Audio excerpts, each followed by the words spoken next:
Tes.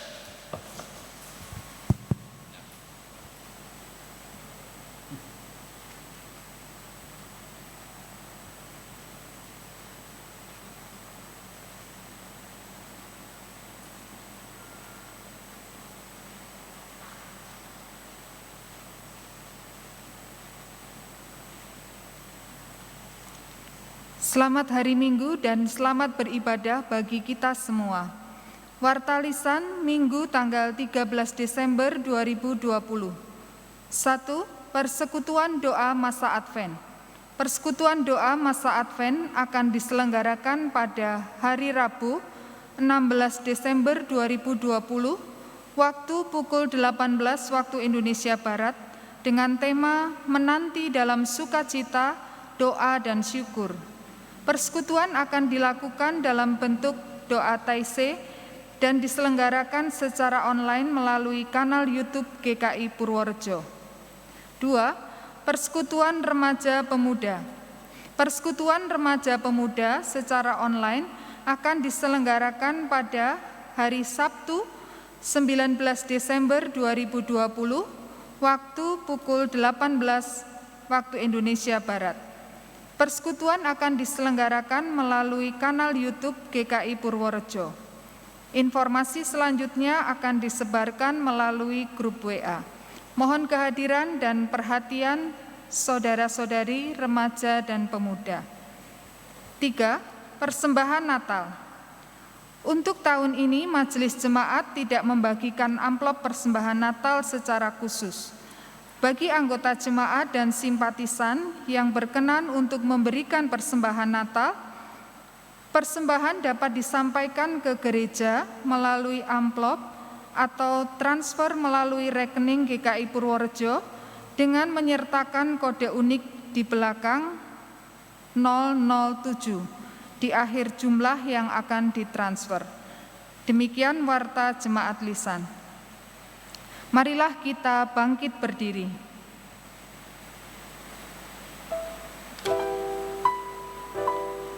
Saudara, hari ini kita memasuki Minggu Advent ketiga.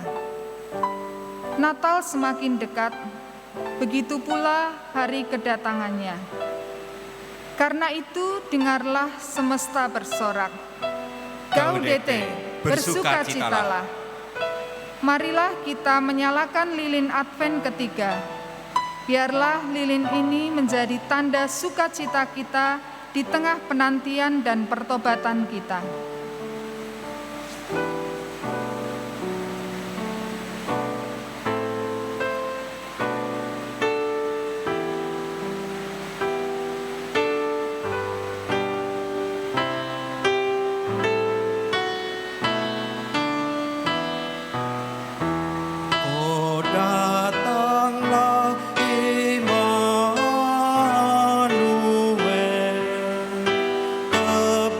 Tebus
Saudara-saudara, ibadah Minggu Advent ketiga ini kita mulai dengan pengakuan bahwa pertolongan kita adalah di dalam nama Tuhan yang menjadikan langit dan bumi.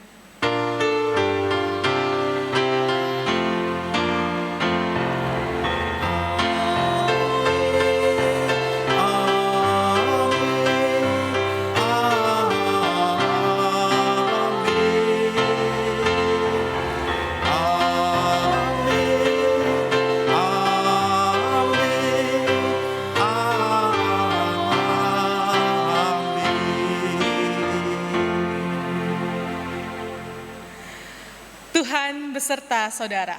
Dan beserta saudara juga. Silakan duduk.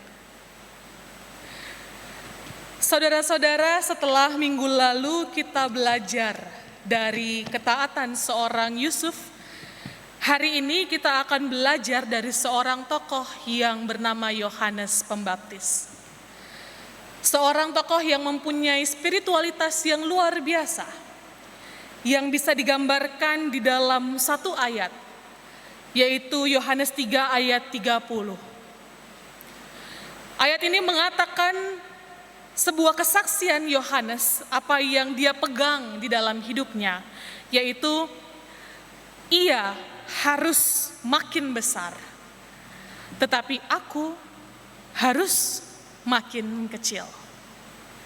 Spiritualitas seorang pelayan, seorang hamba Tuhan yang di zaman sekarang tampaknya semakin sulit untuk dihidupi, tetapi juga jika berhasil dihidupi, maka memberi warna yang sangat indah di dalam hidup ini. Saudara-saudara, pertanyaannya, apakah kita mempunyai spiritualitas yang sama dengan Yohanes Pembaptis? Mari kita bersama-sama melihat ke dalam hidup kita masing-masing. Kita mengakui dosa-dosa kita dan kita berdoa di hadapan Tuhan. Mari kita bersatu di dalam doa.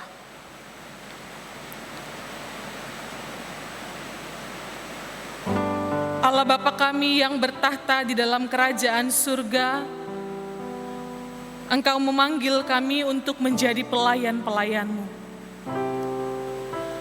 Engkau memanggil kami untuk mempersembahkan seluruh hidup kami kepada Tuhan. Tetapi seringkali ya Tuhan, tugas ini gagal kami lakukan karena ada ego di dalam diri kami yang terus merongrong kami. Ada kesombongan di dalam diri kami yang ingin menempatkan diri kami lebih daripada Tuhan. Keangkuhan kami karena apa yang kami miliki, karena kelebihan kami, karena pengalaman hidup kami, karena kemampuan kami, semua itu membuat kami jadi menomorduakan Tuhan di dalam hidup kami. Karena itu Tuhan, kami mohon ampun. Ajarkan kami untuk dapat melihat setiap potensi kesombongan di dalam diri kami. Dan ajarkan kami untuk memiliki kerendahan hati. Sama seperti Engkau yang rela datang ke dunia ini, meninggalkan segala yang berharga hanya untuk menjumpai kami. Inilah doa kami ya Tuhan. Hanya pada kasih sayang-Mu lah kami berharap, dan kasih setia-Mu lah yang kami rindukan.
Yesus Kristus kami berdoa.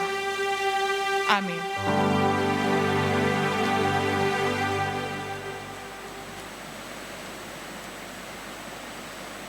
Saudara-saudara, marilah kita bersama-sama berdiri. Mari dengarkanlah berita anugerah dari Tuhan. Sebab karena kasih karunia kamu diselamatkan oleh iman. Itu bukan hasil usahamu, tetapi pemberian Allah.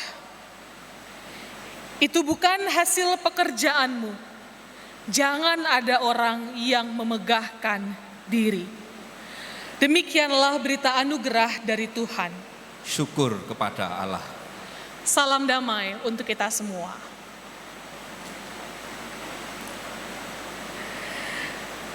Saudara-saudara, marilah kita sebagai orang yang telah diselamatkan, kita membiarkan Kristus menguasai hidup kita. Kita katakan, bukanlah aku, tetapi hanya Kristus.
Silakan duduk.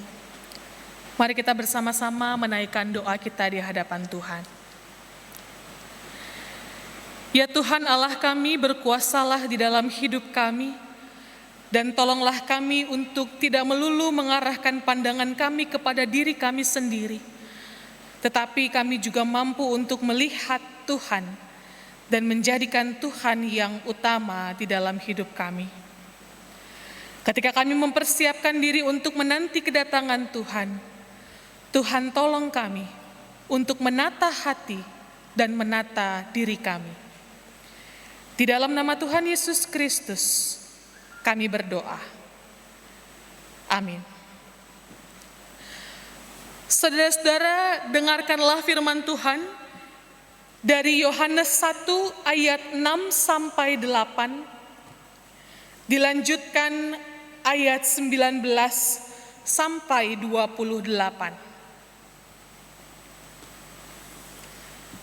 Demikianlah firman Tuhan. Datanglah seorang yang diutus Allah Namanya Yohanes. Ia datang sebagai saksi untuk memberi kesaksian tentang terang itu, supaya oleh dia semua orang menjadi percaya. Ia bukan terang itu, tetapi ia harus memberi kesaksian tentang terang itu. Dan inilah kesaksian Yohanes ketika orang Yahudi dari Yerusalem mengutus beberapa imam dan orang-orang Lewi kepadanya untuk menanyakan dia, "Siapakah engkau?" Ia mengaku dan tidak berdusta, katanya, "Aku bukan Mesias." Lalu mereka bertanya kepadanya, "Kalau begitu, siapakah engkau? Elia?" Dan ia menjawab, "Bukan." "Engkaukah nabi yang akan datang?" Dan ia menjawab, "Bukan." Maka kata mereka kepadanya, "Siapakah engkau? Sebab kami harus memberi jawab kepada mereka yang mengutus kami. Apakah katamu tentang dirimu sendiri?" Jawabnya, "Akulah suara orang yang berseru-seru di padang gurun. Luruskanlah jalan Tuhan." Seperti yang dikatakan Nabi Yesaya. Dan di antara orang-orang yang diutus itu ada beberapa orang Farisi. Mereka bertanya kepadanya, "Mengapakah engkau membaptis jikalau engkau bukan Mesias, bukan Elia, dan bukan nabi yang akan datang?" Yohanes menjawab mereka, katanya, "Aku membaptis dengan air. Tetapi di tengah-tengah kamu berdiri dia yang tidak kamu kenal, yaitu dia yang datang kemudian daripadaku. Membuka tali kasutnya pun aku tidak layak." Hal itu terjadi di Betania, yang di seberang sungai Yordan, di mana Yohanes membaptis. Demikianlah sabda Tuhan. Berbahagialah setiap kita yang mendengarkan firman Tuhan dan yang melakukannya. Maranatha. Maranatha, Maranatha,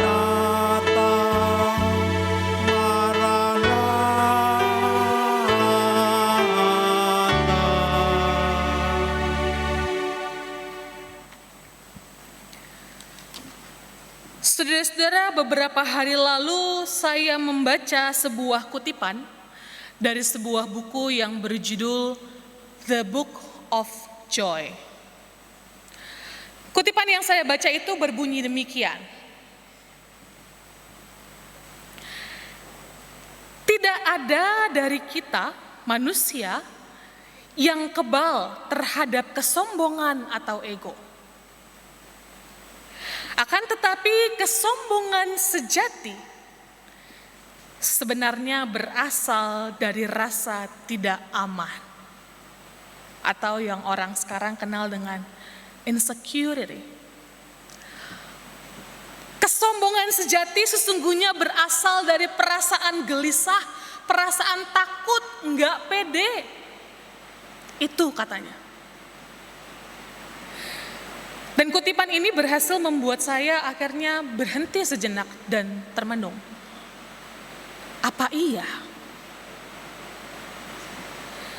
Lalu saudara-saudara, saya teringat dengan sebuah kisah yang mungkin juga saudara-saudara pernah tahu ceritanya. Ini adalah kisah tentang seorang yang bernama Tenzing Norgay.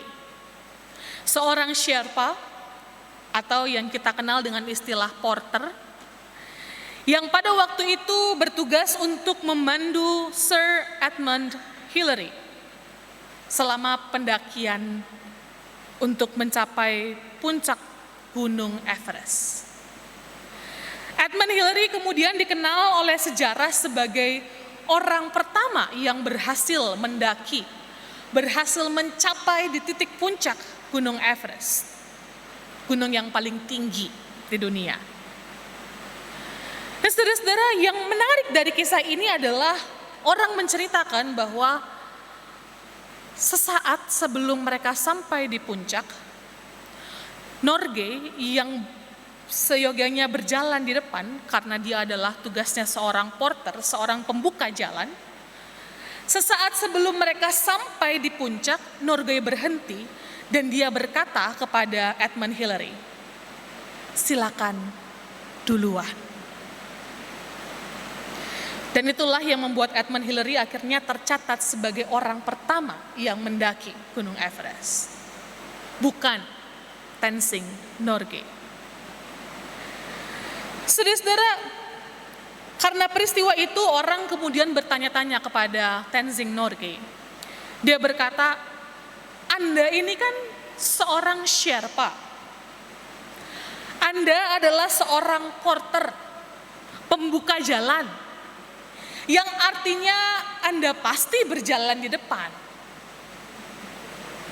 Tetapi kenapa bukan Anda yang pertama kali menjejakkan kaki di Gunung Everest, di puncak Everest?" Lalu dengan sangat santai Norgay mengatakan, "Ya, karena memang itu impiannya Edmund Hillary, bukan impian saya. Impian saya adalah berhasil membantu mengantarkan dia meraih mimpinya." Norgay bahkan mengatakan demikian, "Jika seandainya menjadi orang kedua yang bisa mencapai puncak Gunung Everest ini dianggap sebagai aib, sesuatu yang memalukan, ya sudahlah, biarlah saya hidup dengan aib ini seumur hidup saya." Saudara-saudara, cerita Norgay ini kemudian membuat saya merenung. Kok bisa ya dia berkata demikian? Padahal peluang itu sudah ada di depan dia. Kesempatan untuk menjadi orang nomor 1 itu sudah ada di depan matanya. Dan dia yang bertugas sebagai seorang Sherpa bisa mengambil kesempatan itu. Tetapi kenapa dia nggak ambil? Setelah cukup lama merenung, saudara-saudara, akhirnya saya menemukan jawabannya. Norgay berlaku demikian karena dia tahu betul siapa dirinya. Norgay mengenal betul apa panggilannya, dan dia merengkuh panggilan itu dengan segenap hatinya. Karena itu Norgay sama sekali tidak merasa terancam jikalau ia harus menjadi orang nomor 2. Dia tidak merasa terancam seandainya dia harus jadi orang nomor 3, atau nomor 4, atau nomor 5, nomor 6, nomor 1000. Gak masalah. Karena bukan itu panggilannya. Panggilannya adalah untuk menjadi seorang porter, seorang pengantar, seorang pembuka jalan. Saudara-saudara, dalam bacaan kita hari ini kita bertemu dengan sosok seorang Yohanes Pembaptis. Sosok seorang yang besar tetapi juga lumayan nyentrik sebenarnya.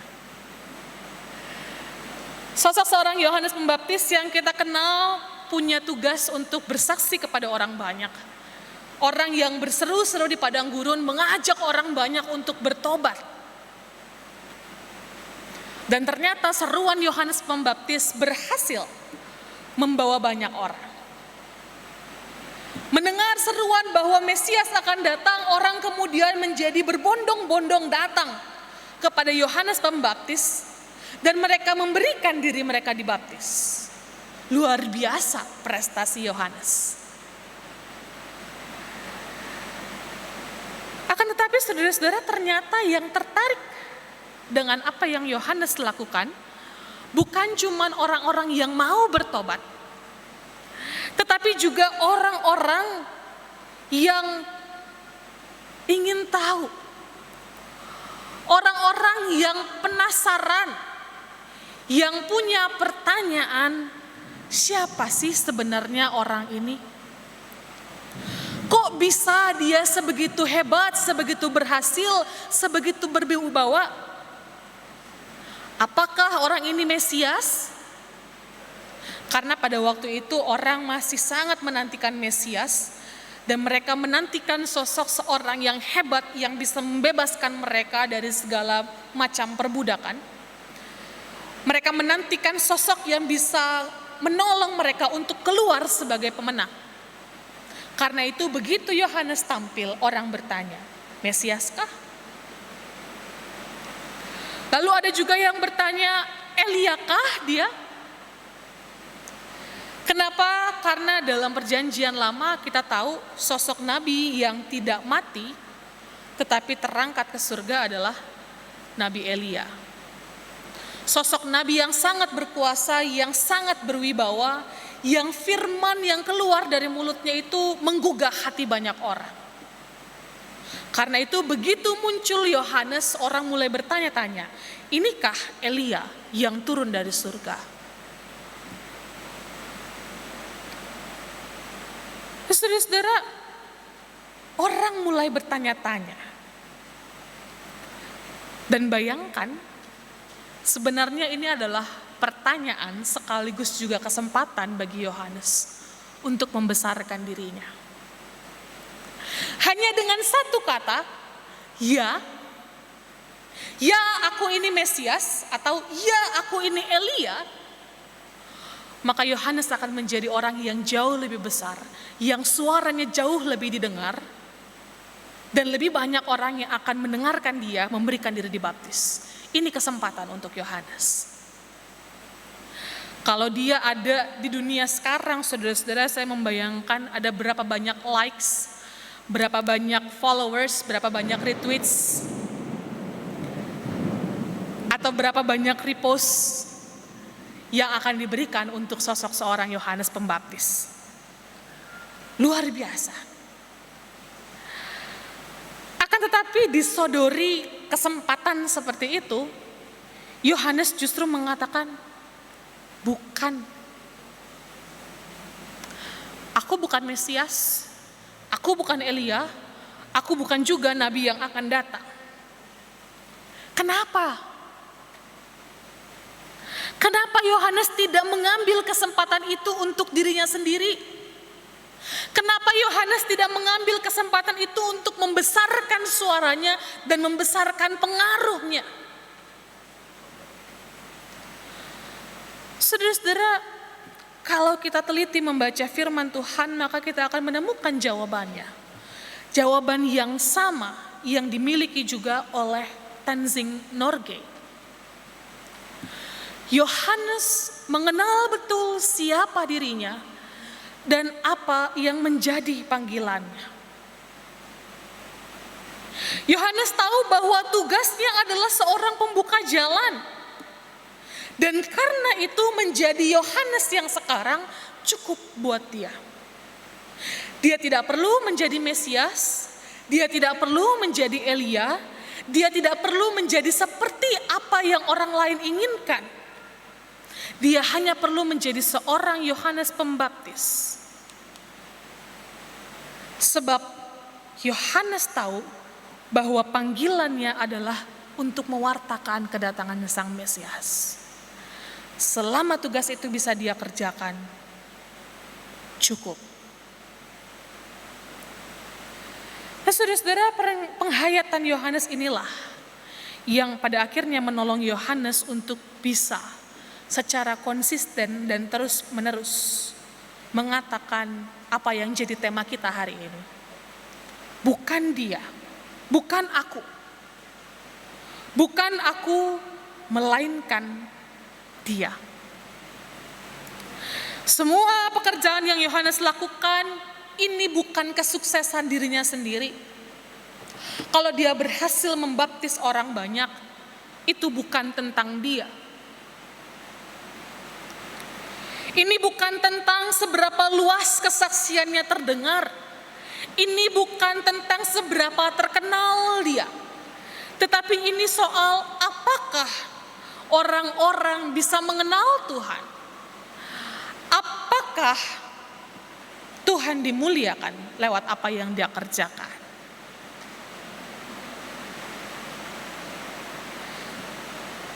Saudara-saudara yang terkasih dalam Kristus, hari ini kita sama-sama merayakan Minggu Advent ketiga, yang dalam kalender gerejawi, dalam tradisi kita menyebutnya sebagai Minggu Gaudete atau Minggu Sukacita. Nah, saudara-saudara, pertanyaannya dalam Minggu Sukacita ini, apa hubungannya tema kita? Apa hubungannya tema kita bukan aku melainkan dia dengan sukacita? Dan bagaimanakah kemampuan kita untuk bisa menempatkan diri dengan baik, serta menempatkan Tuhan dengan baik, bisa menuntun kita kepada kehidupan yang penuh dengan sukacita. Saudara-saudara, hari ini saya mau mengajak kita untuk melihat kehidupan kita masing-masing. Pernahkah kita di dalam hidup ini kehilangan sukacita? Entah itu di dalam menjalankan peran kita di tengah keluarga, ketika kita bekerja, ketika kita melayani, atau ketika kita melakukan tugas-tugas kita yang lain. Pernahkah kita kehilangan sukacita karena kita ingin tampak sempurna? Pernahkah kita kehilangan sukacita karena kita ingin dilihat baik oleh orang lain?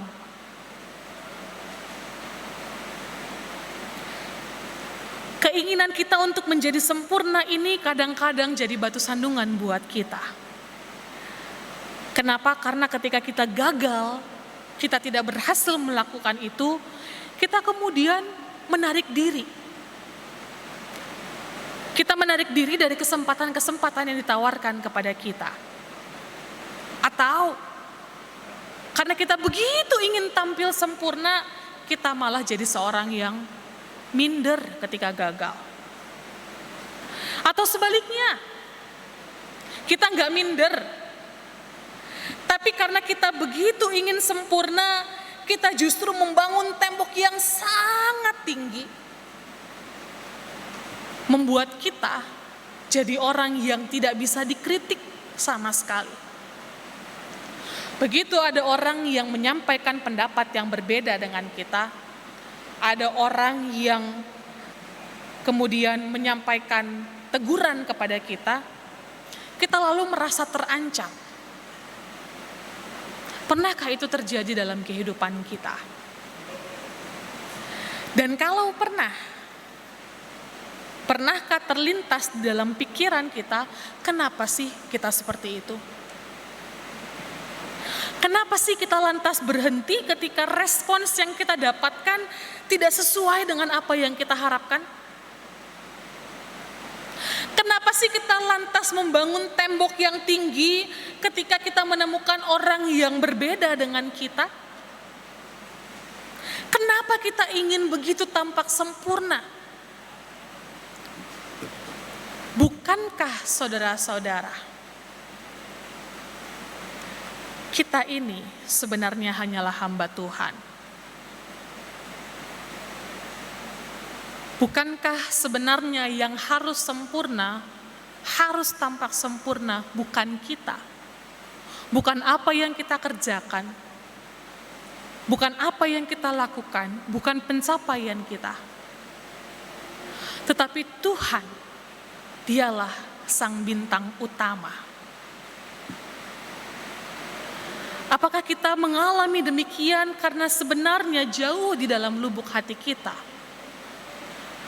ada bibit-bibit kesombongan yang membuat kita ingin merebut panggung utama itu dari Tuhan, menjadikan kita yang tampak luar biasa dengan dalih-dalih yang tampak rohani atau tampak sempurna. Mari kita berefleksi di Minggu Advent yang ketiga ini. Mari kita menata diri. Mari kita kembalikan posisi kita kepada yang seharusnya. Tuhan yang utama, kita di bawahnya. Jika kita menempatkan Tuhan sebagai yang utama, bukan keegoisan diri kita sendiri, maka percayalah, hidup ini akan menjadi lebih tenang. Hidup ini akan menjadi lebih penuh dengan sukacita. Sekaligus, kita pun akan menjadi orang-orang yang lebih bertanggung jawab dan lebih siap di dalam menyambut kedatangan Tuhan. Tuhan menolong kita. Amin.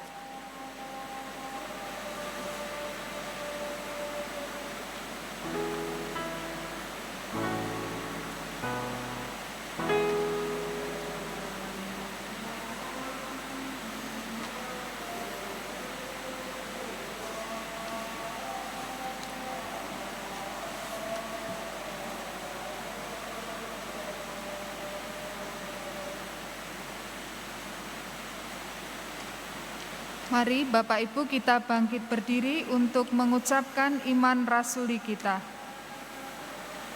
Aku percaya kepada Allah, Bapa yang Maha Kuasa, Khalik langit dan bumi, dan kepada Yesus Kristus, Anaknya yang tunggal Tuhan kita, yang dikandung dari Roh Kudus, lahir dari anak darah Maria, yang menderita sengsara di bawah pemerintahan Pontius Pilatus, disalibkan, mati dan dikuburkan, turun ke dalam kerajaan maut. Pada hari yang ketiga, bangkit pula dari antara orang mati, naik ke surga, duduk di sebelah kanan Allah, Bapa yang Maha Kuasa. Dan dari sana ia akan datang untuk menghakimi orang yang hidup dan yang mati. Aku percaya kepada Roh Kudus, gereja yang kudus dan am, persekutuan orang kudus, pengampunan dosa, kebangkitan orang mati, dan hidup yang kekal. Amin. Silakan duduk.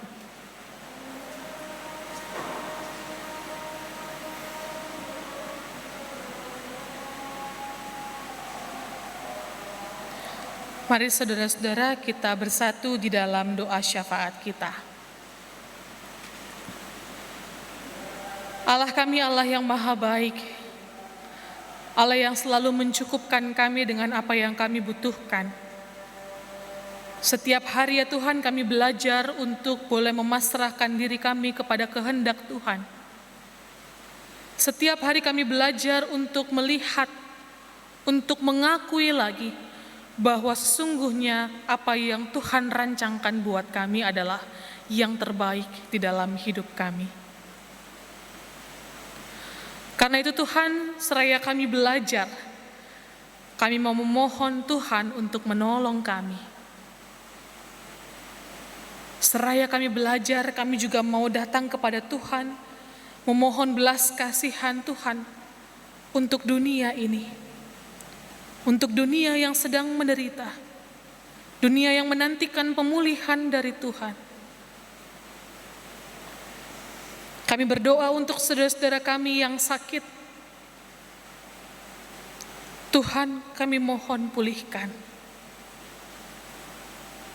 Kami berdoa secara khusus untuk Pendeta Theophany yang pada saat ini sedang berada di rumah sakit. Tuhan, tolong dia. Dan untuk semua anggota keluarga saudara-saudara yang sakit, semua yang memberikan dukungan, semua yang mencoba untuk berjuang dengan tenaga yang ada, Tuhan kuatkan. Tolong mereka Tuhan untuk tetap dapat merasakan pertolongan tangan Tuhan. Kami berdoa juga saat ini untuk saudara-saudara kami yang berbahagia. Mereka yang merayakan satu lagi pertambahan usia, atau mungkin juga berbahagia karena alasan-alasan lain di dalam hidup mereka. Tuhan, terima kasih. Tolong mereka untuk dapat mengelola kebahagiaan ini menjadi sebuah sumber kebahagiaan yang bisa menolong mereka untuk menjalani hari-hari berikutnya. Tuhan berikan hikmat, Tuhan berikan juga kebijaksanaan. Saat ini kami juga Tuhan berdoa untuk saudara-saudara kami yang sedang mempersiapkan diri untuk mengaku percaya pada hari Natal nanti. Kami berdoa untuk mereka ya Tuhan, untuk Phoebe, untuk Andre, untuk Sky, untuk Rahel, dan untuk Oki. Tuhan tolong mereka untuk bisa mempersiapkan diri dengan baik. Bimbing perjalanan iman mereka di dalam Tuhan. Dan Tuhan tolong kami juga sebagai saudara-saudara seiman untuk boleh bersama-sama bertumbuh dengan mereka. Kami juga berdoa untuk saudara-saudara kami yang akan melangsungkan pernikahan, untuk saudari Tanasya dengan saudara Oki, untuk saudari Sari dengan saudara Adi. Tuhan tolong mereka di dalam segala bentuk persiapan yang mereka lakukan, dan biarlah pada harinya nanti mereka boleh mengucap janji di hadapan Tuhan dan di hadapan jemaat. Dan mereka boleh membangun kasih seperti yang telah Tuhan ajarkan kepada mereka. Terima kasih ya Tuhan. Seluruh permohonan kami, seluruh jeritan hati kami naikkan kepada Tuhan. Dan seraya kami memohon, ajarkan kami juga untuk saling menopang dan saling memberikan dukungan satu sama lain. Di dalam nama Tuhan Yesus Kristus, Tuhan yang agung, yang kami nantikan kedatangannya, kami berdoa. Amin.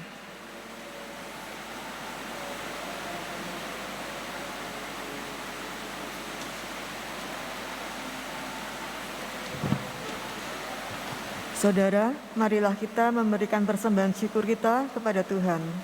Kita menaikkan syukur kita bersama dengan semesta, seperti yang dikatakan oleh Yesaya 35, ayat yang pertama hingga yang kedua. Padang gurun dan padang kering akan bergirang, padang belantara akan bersorak-sorak dan berbunga. Seperti bunga mawar, ia akan berbunga lebat, akan bersorak-sorak, ya bersorak-sorak dan bersorak-sorai. Persembahan dapat kita sampaikan melalui transfer atau memindai QRIS sebagaimana tertera di layar, atau mengumpulkan di amplop dan dibawa pada saat kembali beribadah di gereja.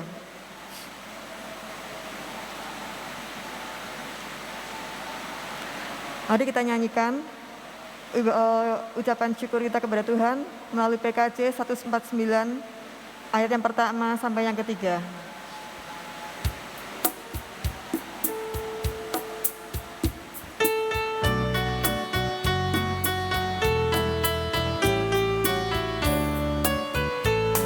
Ucap syukur pada Tuhan karena kita diselamatkan oleh-Nya.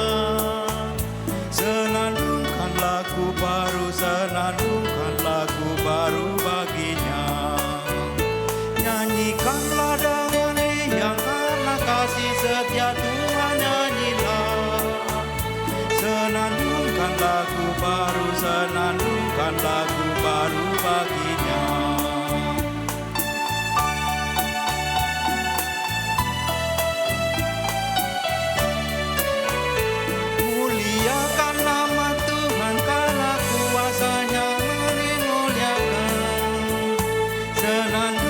Lagu baru, senandungkan lagu baru baginya.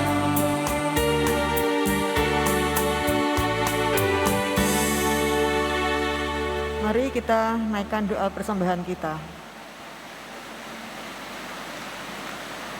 Ya Bapa, kembali kami mengucap syukur atas berkat dan cinta kasih Tuhan Yesus kepada kami di saat ini.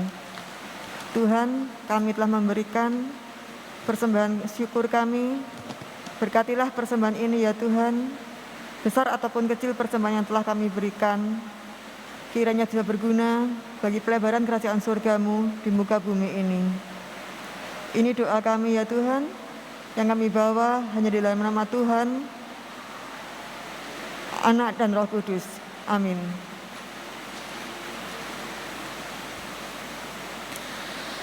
Mari kita mempersembahkan yang terbaik untuk Tuhan Kita persembahkan seluruh hidup kita untuk melayani Tuhan. Kita katakan, Tuhan, ambil hidupku.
Marilah saudara-saudara kita mengarahkan hati kita kepada Tuhan.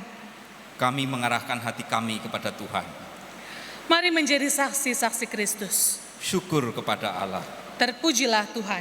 kini dan selamanya. Kita bersama memohon berkat dari Tuhan. Kiranya Tuhan memberkati kita dan melindungi kita. Tuhan menyinari kita dengan wajah-Nya dan memberi kita kasih karunia. Tuhan menghadapkan wajah-Nya kepada kita dan memberi kita damai sejahtera. Amin.